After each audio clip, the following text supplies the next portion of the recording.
कोल्हापूर जिल्ह्यातील प्रमुख नद्या विशेषतः पंचगंगा, दूधगंगा, वारणा या नद्यांमुळं दरवर्षी पुराचा धोका निर्माण होतोय. यामध्ये शेती, जनावरं, घरांचं, रस्त्याचं मोठं नुकसान होतंय. नदीला येणाऱ्या पुरामुळं परिसंस्थेवर खोलवर परिणाम होतोय.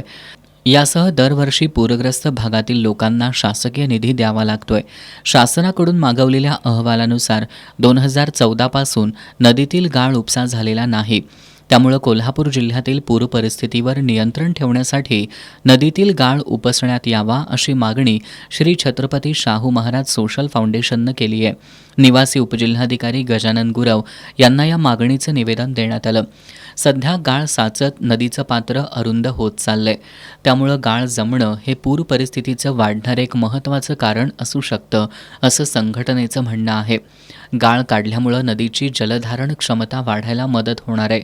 त्याचबरोबर पर्यावरणाचा समतोलसुद्धा राखला जाणार आहे.